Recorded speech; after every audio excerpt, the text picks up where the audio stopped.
to this final presentation of the graduation project of Kari. I will play the role of the delegate of the Board of Examiners of our faculty. So I'll be chairing this meeting. So welcome, Kari, and welcome also to the mentors, Nicolas, Vivian, and Herr. The procedure is as follows. Kari, you will have half an hour, 30 minutes to present. I'll be timekeeping as I want you, to be sure we fit within this time.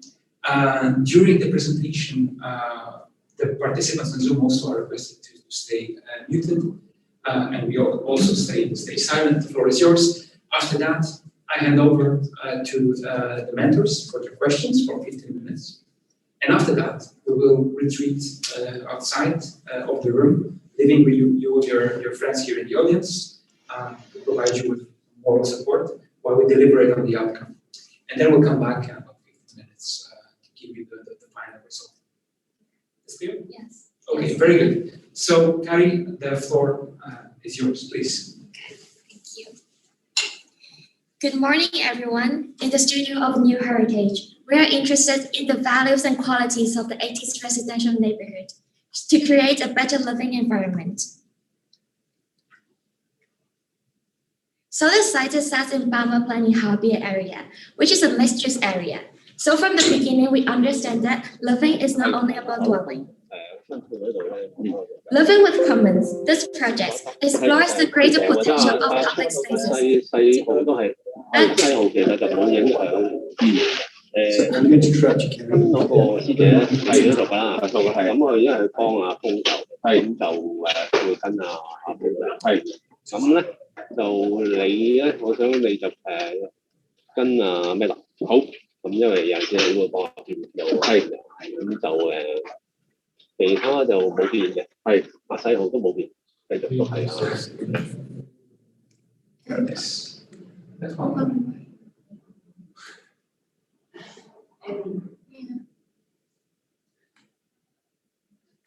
Yeah, my dad.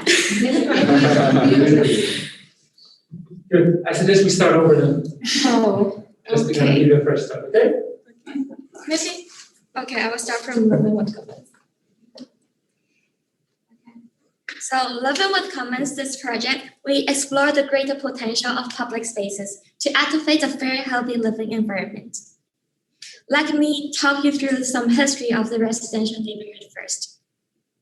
Since the early 20th century, during modernism, architects is trying to play a public hero to create his own egalitarian utopia with an abundance of massive social housing. And then the massive social housing is so big that it's not architecture anymore, but become an urban product. Architect is now become an urban man, but he somehow neglected the human scale and neglected the public space design. And then some of the problematic public spaces has caused quite a lot of some livability issues in the residential neighborhood. Some of the 80s residential neighborhood got torn down or redeveloped, and while some of them now still face this question, what should we do with them next? And how is Bijlmerplein now? So the deck level and the ground level in Bijlmerplein, they are separated in two different worlds, in which the deck level always gives this kind of desolate atmosphere. And as I mentioned before, the building is so gigantic that it's totally off the urban scale. So it's like cluster 7 here. It's such a gigantic enclosed chunk that when you compare that to Amsterdam Port or other residential block nearby, it's lacking some porosity. And Bijlmerplein here is always surrounded by elevated road, and whenever residents need to cross between neighborhoods, they need to cross under the viaduct, which somehow gives them an unsafe feeling. So as if there's an invisible border between neighborhoods. And while the very beginning, the mixed-use ideology in Bijlmerplein is something good, but recently it has lost its charm. It's not really mixed-use, but it's only boring retail and F&B. At the same time, there are more and more vacancies in the stores. And some of the public spaces in Bijlmerplein, like Cluster 7, is ridiculously designed. So it's like this ground arcade entrance is only leading to this tiny little square with one tree only is such an ironic destination. And during this COVID year, we all know it's been really tough for us. It's actually even more tougher for the neighborhood itself. When the entire shopping plinth got closed down, there's no store, there's no man. The entire neighborhood appears so lonely and empty. And I have actually been to the site visit for quite several times this February there. After the site visit, I ran to Amsterdam Center right away to enjoy my Kipling, to read books in the nice park. Well, I don't want to stay with that lonely tree in cluster 7. It's like with nice public spaces, nice parks, and Amsterdam Center, even during COVID, it could still look totally fine. What makes such a difference? It is not fair. It is not fair for the citizen in Amsterdam who live in Bijlmer to tolerate such malfunctioning spaces in Bijlmerplein. It is not fair for the government to spend so much effort, so much money, and investigate the Dutch arts, the long historical heritage in Amsterdam Center, while we might have overlooked the Caribbean Dutch art, the culture, and the potential heritage in Bijlmer. So to bring this balance back, to activate a fair, healthy living environment, we need to face and respond to 3 major challenges. First is the poorly designed public spaces. We need to redesign and listen to the people and redesign according to the bigger groups of stakeholders. Second, as we all learned the negative impacts brought from COVID, a substantial green open space design is important for the public health. And thirdly, well, should I stop? Right.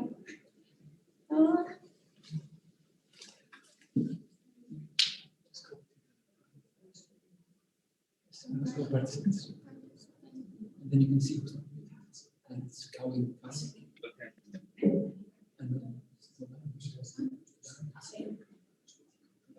It's one. If one says go, so I think they can. Maybe not in between. No. Yeah, okay. I can. Yeah. I'll meet people. Okay.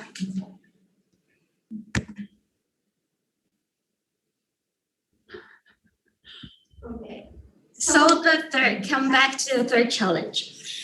While COVID is actually just a symptom of the central pandemic, climate change is the real deal. So the third response is we need to have an environmentally sustainable design with passive solutions supported. So here comes to my basic scheme. The project started from interviewing different stakeholders to gain a holistic understanding of the values and qualities of the neighborhood itself. And then we concluded different challenges and potentials. And we respond to all the potentials and to a list of interventions. So basically the project first remodeled the existing shopping plinth and the surrounding urban structure to create better public spaces. And second, to integrate a cultural venue within the shopping plinth to bring out more enjoyment and local character for the neighborhood.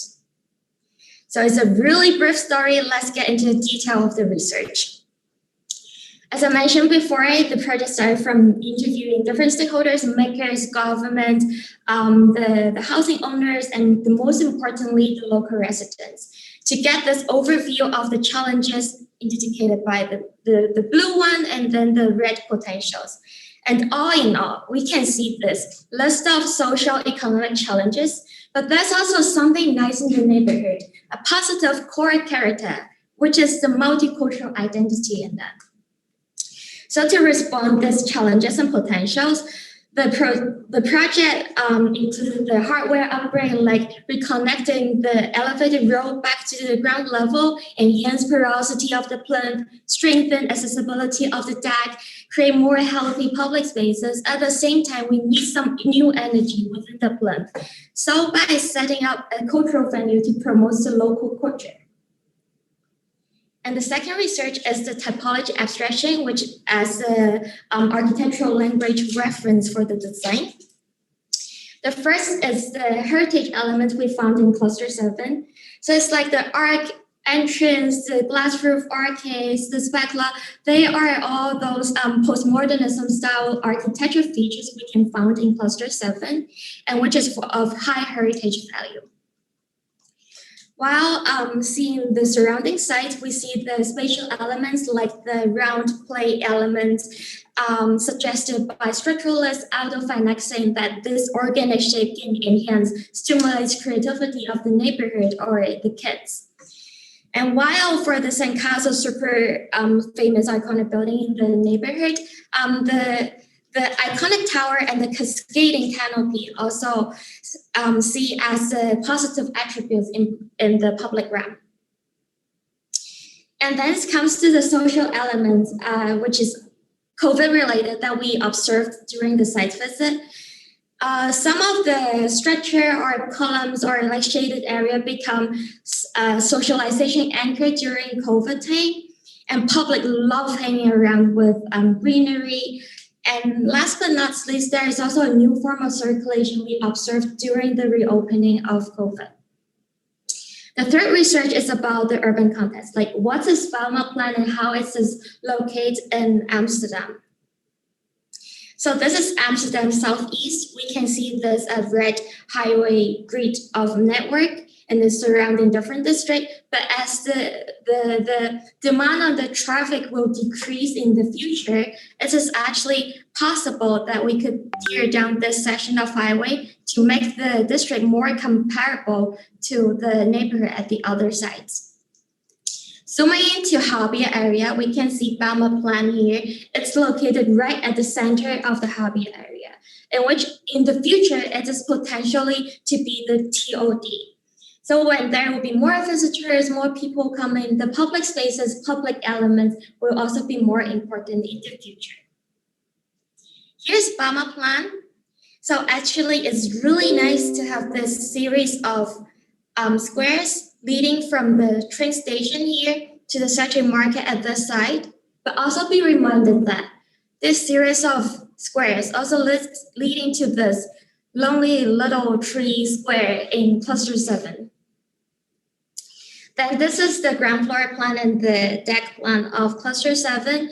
It appears as a very huge urban product, and it's only subdivided into 2 parts, while above the plinth is just this peripheral residential block with the rest of the area serving for the car park, which is really boring, lacking connectivity, porosity, and most importantly, the quality of it. So here comes to the redesign framework. As this project focuses on the public spaces for the existing, which is about the dwelling and the dance school at the end, it will be kept untouched. And while, as I mentioned before, some heritage, high heritage value architectural elements like the arc entrance, the arcade, the dome here, they will all be preserved. And while partial of the roof and the deck will be demolished for the new interventions. So what are the new stuff here? First, we bring back the elevated road down to the ground floor and demolish this section of the highway, and then dissolve the plinth by the deck extension and the plinth extension to both sides of the neighborhood. And we have this really cool solar tower / fueling deck as another more attractive public anchor in this plinth. While one solar tower may not be enough, we have this amazing EPS venue as what I call is for exhibition, production, and socialization, acting as a cultural venue at both sides. So one side is more design and fun basis, and the other side is more for heritage and educational basis. And while they are actually not only cultural venues, they are also considered as solar energy machines in which they will make use of the solar energy to provide more energy and also make use of the solar energy to enhance the ventilation of the plinth, which I will explain in later pages. And this comes to the urban strategies, how to integrate those redesign ideas to a more contextualized urban context. About the porosity, first we need to subdivide this huge chunk and we need to respect the cluster composition and the overall composition of the site. So we found this formula of the cluster. It's always a nice perimeter residential block at outside, but there's some form of organic form in the inner plinth. And while about the additional passage, how the passage is cut here is reference to the scale of the Amsterdam part here to make the resident feel more relatable to the surrounding site. So after cutting it, this diamond shape up, and for the inner plinth, it leaves the space for the more organic form design. And for the accessibility, as I mentioned before, we pulled down the elevated road. And then so here we view from the Saturday market, instead of this boring array of pillars, now we have this amazing crossover farmland leading the public from the market up to the bridges, up to the deck, the urban park, and then to the cultural venues and also to the public squares at the other side. Coming to the morphology idea of the extension, this organic round-shaped elements is actually accentuating the idea, the structuralist idea to stimulate the creativity of the overall neighborhood. And the geometry of the cultural center, people may say it looks like a spaceship, but how it looks like is actually responding to the site, like this cascading gesture towards the residential block. It actually creates a smoother transition from the cultural venue itself and the residential block. And this is actually imitating the canopy effect of the sandcastle, which help to activate the edges and bring a smoother transition to the public realm. About the entry strategies, we have this additional arc entrance bringing people from the square up to the deck level here. And this also accentuates this arc entrance as a very public entrance, which is also with a high heritage value. And last but not least is the program, how it really relates to the larger urban context. So around Bijlmer, there's actually new energy emerging, like the entrepreneurship creators, and this cultural center exactly accommodating the needs of those creators for exhibition and production. And meanwhile, it's also give an opportunity for the spaces for this 24/7 intermediate space with greenery always open to the public. So touch wood, if there's any next pandemic, people can still enjoy this comfortable green space within this garden passage and the cultural center. And here it comes to the more specific question. How passive solutions create a comfortable microclimate in public realm for better public health? And all in all, with the research, with the design strategies, with the urban consideration and the environmental position, here comes the design proposal. On the ground level here of the plinth, we can see this blue dots is existing programs, which is more for F&B and retail. And then here we have this green, new green garden passage intersecting the arcade axis here. And then it introduced the people into this inner plinth of this cultural EPS venue. And at the same time, there are more new entrances that bring in people inside the plinth and also up to the deck to enhance the porosity and connectivity of the plinth.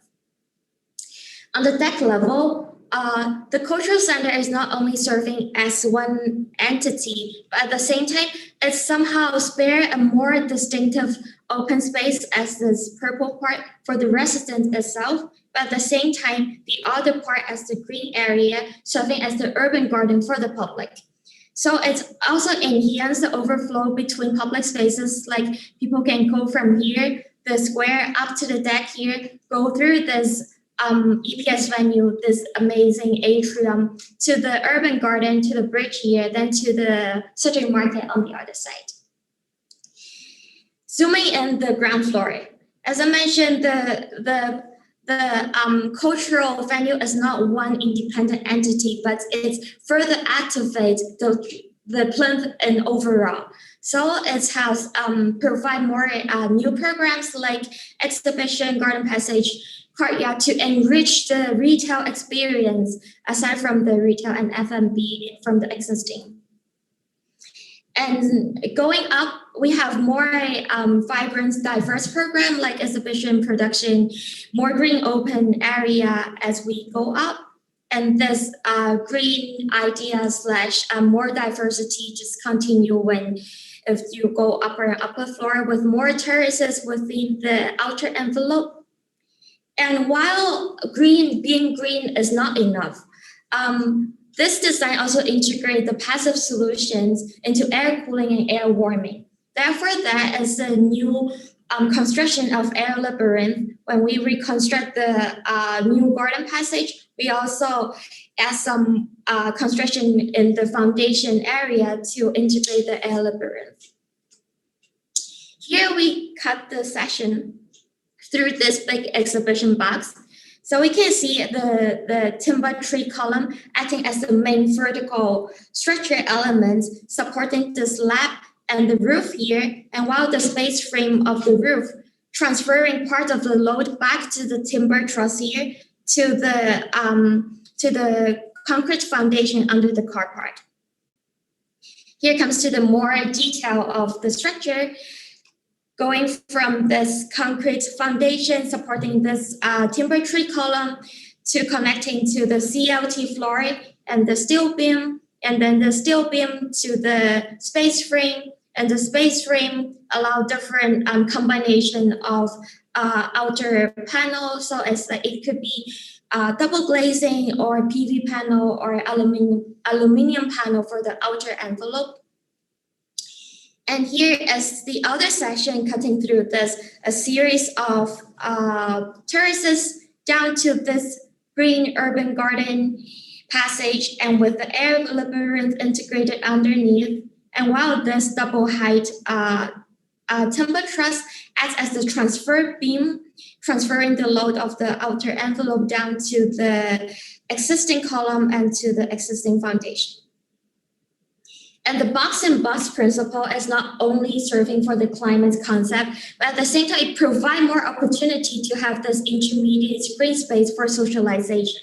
So it is formulated by one layer of the outer envelope, and this becomes the intermediate terraces, spaces, and single glazed facade, then the exhibition area, then to the courtyard in the end. Here's the construction sequence of the EPS venue. So first is like partial demolition of the deck, then stack up of the boxes, and then the construction of the outer skeleton and the space roof, then the outer envelope. Comes to this urban overview, just to wrap up like what I actually did in this project.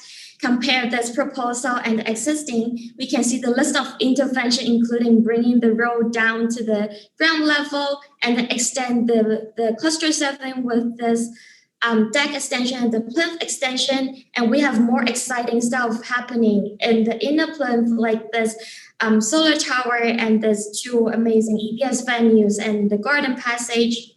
So zooming in, how does the EPS venue actually work? As I mentioned before, there's a layers of spaces here supported by the space frame roof, acted as a solar chimney at the same time.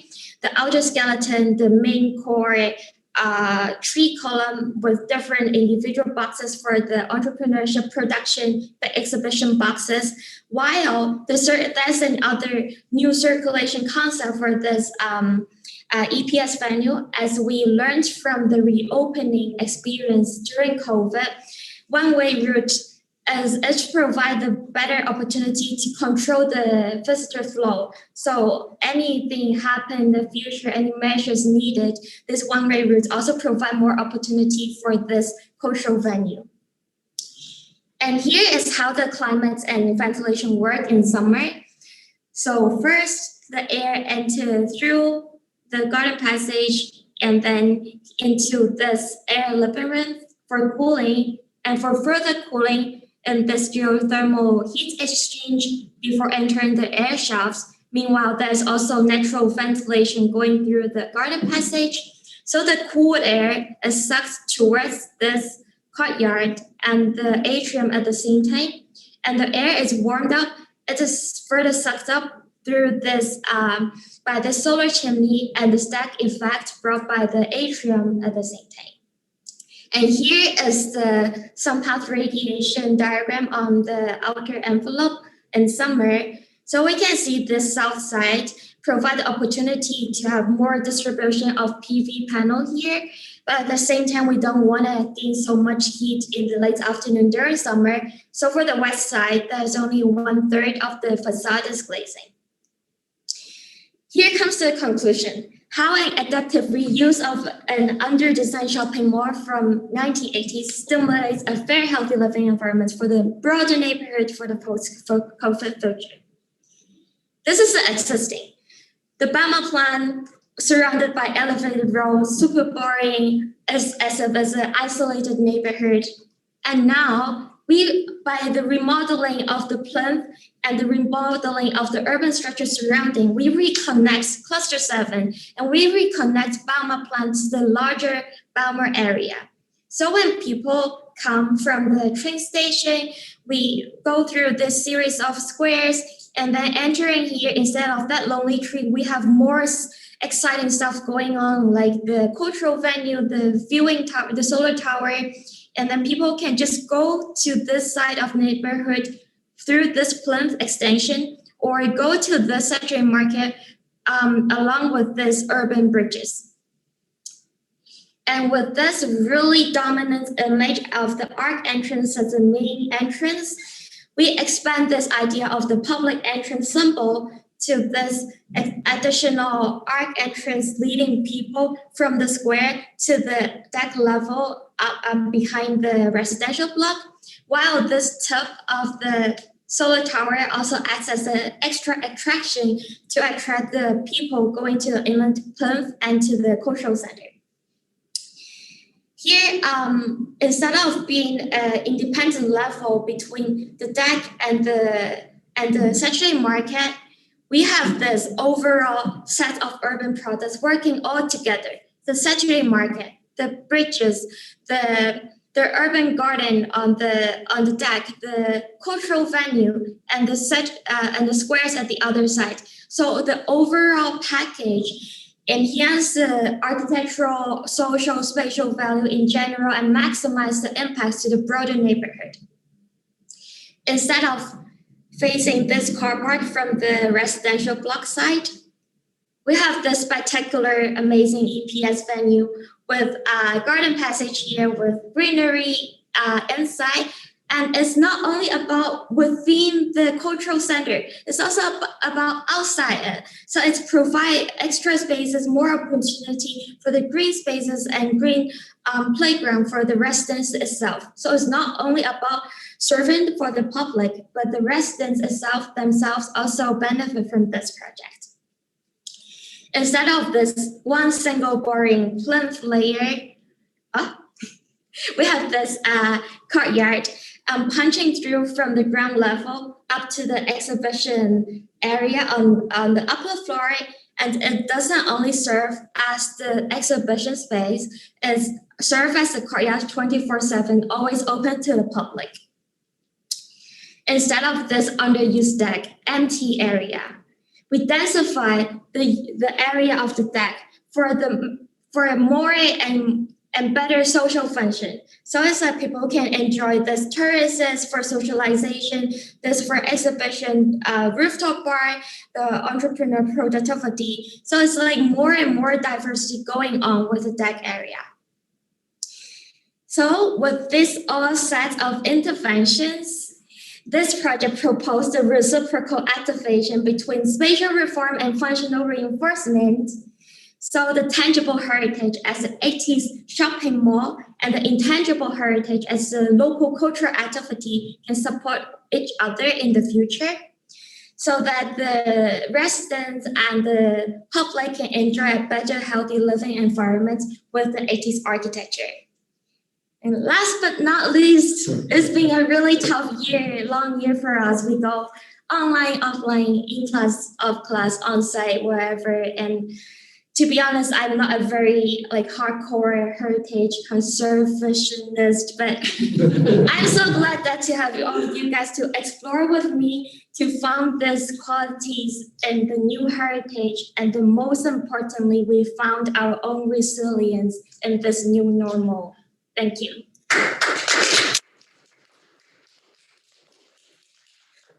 Thank you very much, Larry, for the presentation for second time. I would like now to hand over to the mentors, starting with Nico Stark, please. Thank you, Martin. Kerry, thank you for the presentation. And as Martin said, it's taken to time, despite all the various interruptions. Great that you just carried on without being phased. Of course, I have questions. And my first question, you ended saying that you're not really a heritage person. So I have to start with a heritage question.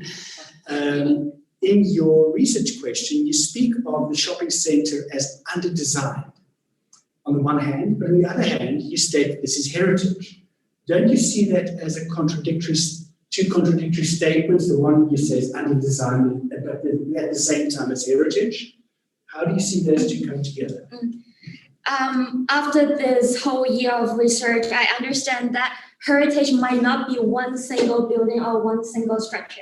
I would rather say there are architectural elements with heritage value in it. So as I mentioned, those postmodernism style architecture feature like the arc entrance, the glass roof arcade, the specula, they give more symbol for the building to make it more readable and relatable for the public, for the residents, to make it feel like, oh, it's public and it's like Dutch. But I wouldn't say the entire building itself as a heritage, but at the same time, it's not only about the tangible heritage, it's also about the intangible heritage. So what's happening inside, like the very localized F&B, like the Surinamese food, and the local multicultural exhibition or the Saturday markets, every local activities, they also could become the intangible heritage. So it's like the shopping mall, yes, it is under-designed, but it has qualities. It has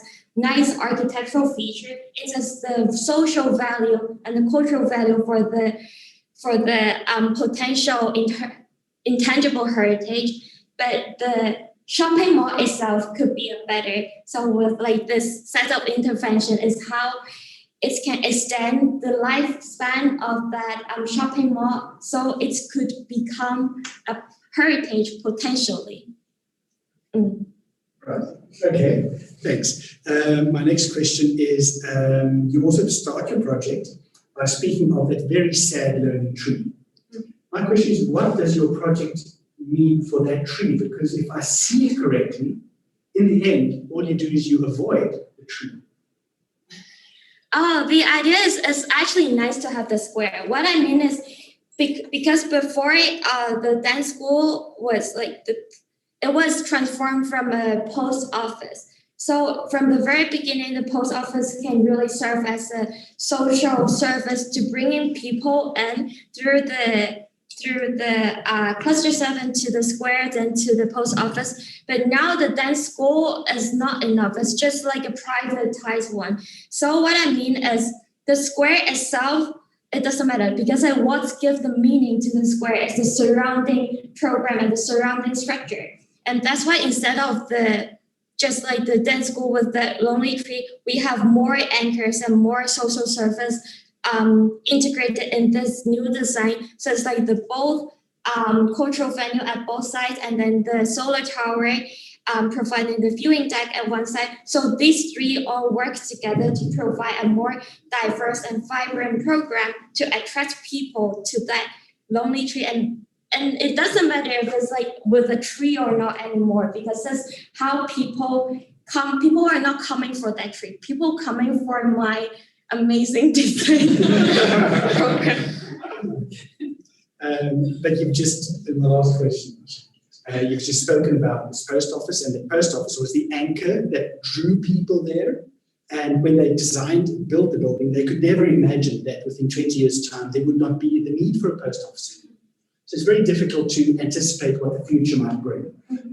Have you taken into consideration your project that it might also need to change over time and develop itself and accommodate new or different functions. How do you bring that lesson from the post office into your project? Yeah, so the idea was also enhanced by the construction of the box in the box, because I can foresee that the outer envelope can be kept in the future, but while what happened inside, it could be a botanical garden in the future or whatever. So what the structural system of the cultural venue is the boxes are supported by the independent column, while it's not like relying on the facade of the boxes. So in the future, if you will need to like change the space plan within the outer envelope, it's also easier to deconstruct the boxes, but with the supported column and slab remained for other function. Okay, right. Thank you, Kerry. Thank you. Right, thank you, Nicholas. If you answer any questions, I would like now to hand over to Paris. Okay, Kerry, thank you very much for a really nice presentation.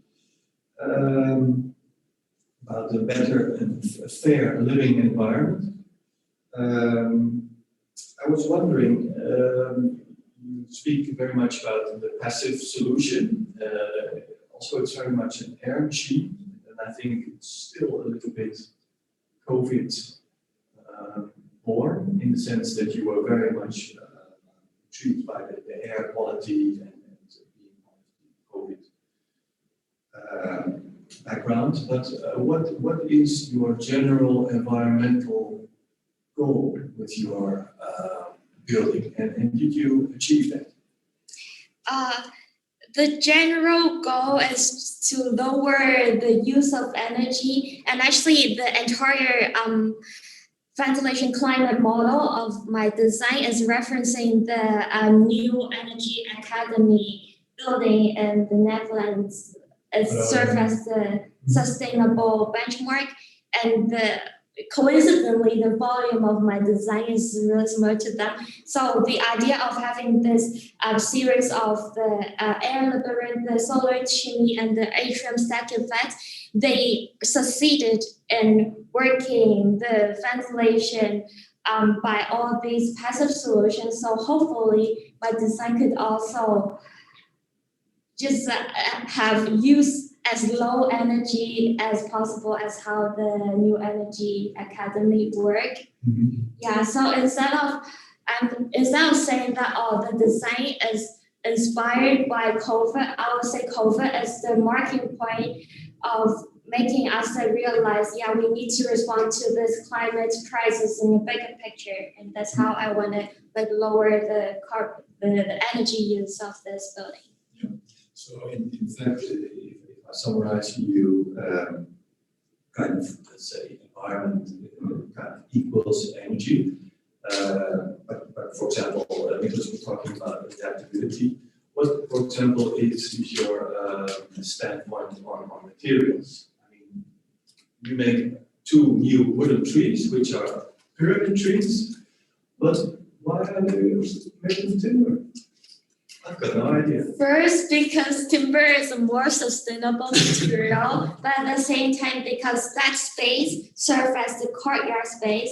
And as I mentioned before, like green, substantial green open space design is beneficial for public health, is not only for like ventilation, but also for enjoyment. So this timber tree merging with the green plants and tree and this greenery surround all together, it enhances the spatial quality as like a very green atmosphere in the courtyard. So it's also about the spatial and architectural quality. Okay, thank you. Maybe my last question. The tower, why is there a tower? Because you have 2 quite high pyramids. Is there, except for the point that it's a viewpoint, is it also part of climatic? The solar tower first is served as for the ventilation, is because it's like absorbing all the heat is the solar energy, because it's gonna be like dark material and this like facilitates the ventilation in the plinth overall. But at the same time, because I feel like it would be cool to have a viewing point like at the end, at the corner of the urban of Bijlmerplein. But at the same time, because it was actually inspired from the very beginning, the idea of having the high-rise, for me is mid-rise, the social housing in the beginning, because they want to provide people with great view, but they saw that as a failure, and then they just demolished all the social housing. But I want to like make a provocation that it's not the failure is not doesn't lie on the height of the building. It's just lie on the spatial, more human scale design. So people do deserve this amazing view. So that's how I inspired by having this like viewing tower. Okay, thank you. Thank you, Hare. And finally, please. Gary, I want to ask you something that you didn't really address, but I think you can deal with some out-of-the-box question. You brought up in one of the first slides urban men, and I was thinking, would it have been different if women were in charge? So would there be an urban woman? Urban woman.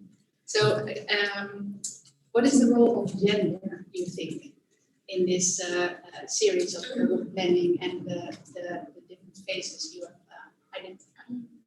I would say, I think maybe back in the days, women still play the role of taking care of the kids, and then they taking care of the home. So they might have more consideration about like how the surrounding neighborhood really look like for them, how the kids really play around with the playground of the squares. So they might have a closer look on the human scale in the surrounding instead of like viewing things from the big picture. But in today, I wouldn't say there's a difference because of gender equality, and I believe that we also have the masculinity of men, and the men can also have the femininity of women.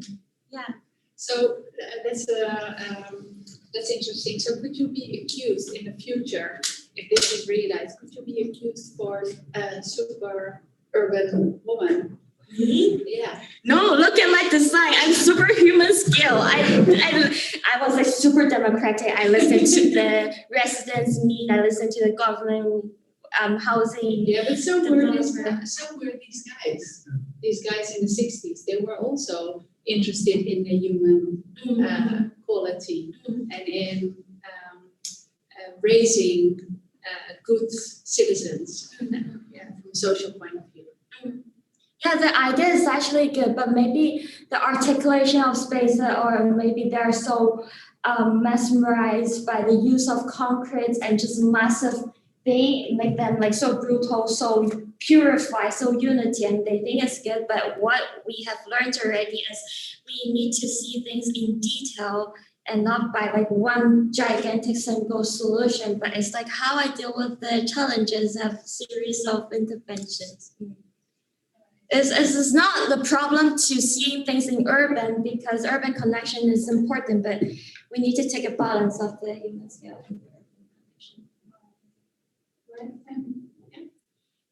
Because, well, of course, we have seen that you have amazing drawings and graphics and collages. Could you reflect a bit on how drawing and collage and all your fantastic graphics, how they play a role in your project, in your process? How does it work for you? I think the collage actually helped me a lot, because collage, you need to get the attention of people. You need to have, like in one collage, you need to have one message. So somehow, because I think it's cool to have a series of collages, so I try to dig in if there's any potentials or qualities or challenges in that neighborhood. So by making all those single collage, I try to really like integrate all the voices of all the four stakeholders that we interviewed before, and translate it into a proposition, the challenge or the qualities of the neighborhood. So this somehow helped me like to digest and transfer it to like a very strong proposition of this project. And what about your drawing skill? What Drawing. does drawing do for you? Yeah. Oh, how I did this spatial thing was just But it looks cool. in your project. What is the role? Is it presenting or is it developing or what kind of role does it play in the process? This. What I present is just for presentation. I also have a lot of drawings that I did it for sketches, which is not presentable. But the question is, what role What does is it the play in role? your design process or your exploration process? For these drawings. No, or your way of working. Your skill of drawing. What's the role? It's a leading tool for me. Does it answer your question? Because I'm a more a 2D person in the beginning. Like whenever I have to come up with the spatial design, I draw a plan and I draw a section first. And then I transform it into 3D. And then I see if it is good in 3D and then I sketch it again. And if it's good, so it's always like 3D, 2D, 3D, 2D.